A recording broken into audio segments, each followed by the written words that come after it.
आज देखंतु आपणक पई 10टा नुआ टेक न्यूज नहीं आछि जोटा कि आपण मनक पई नुआ अपडेट अटे।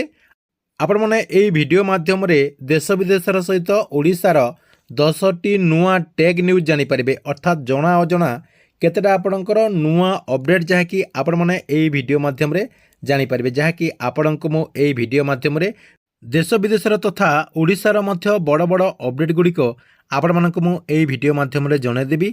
सेतिपई वीडियोटी को बिना स्किप करिकि शेष पर्यंत देखंतु।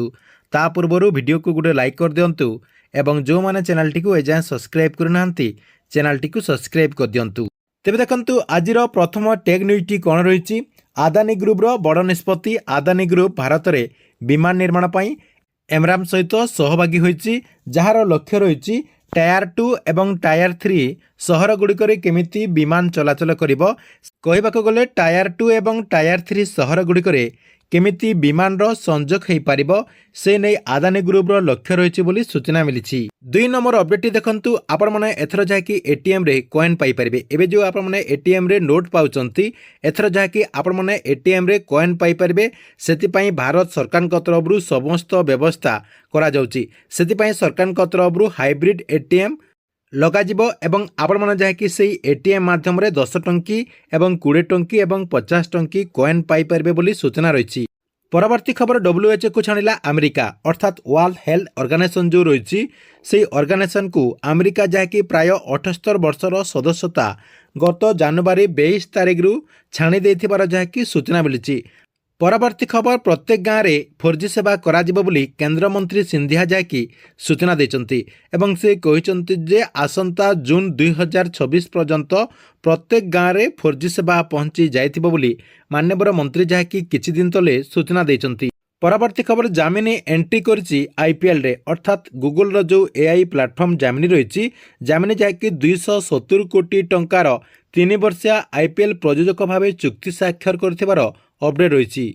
परवर्ती खबर ओडिशा रे 5 दिन लगातार बैंक धर्मघट होइथिबारु 10,000 कोटी टंकार कारबार जहाँकि ठप होइथिबार सूचना रही।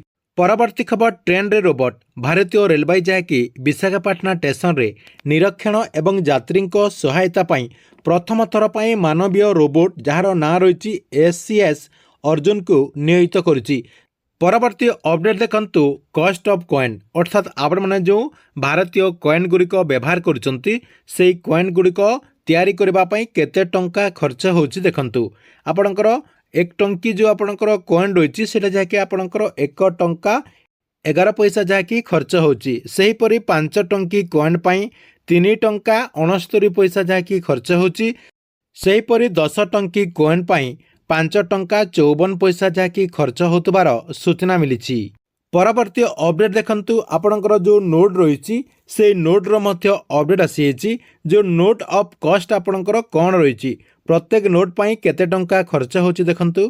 10 टंकी नोट पई आपणकर 96 पैसा, 50 टंकी नोट पई 1 टंका 11 पैसा, 100 टंकी नोट पई 1 टंका 77 पैसा, 500 टंका नोट पई 2 टंका 29 पैसा लागुथबार जहाँकि इनफॉरमेशन रही। तेबे एथिला आज दिनर केतोटी जना अजना नुआ अपडेट। आपण मानकु वीडियोटी केमती लागिला कमेंट बॉक्स रे निश्चय गुटे कमेंट करिवे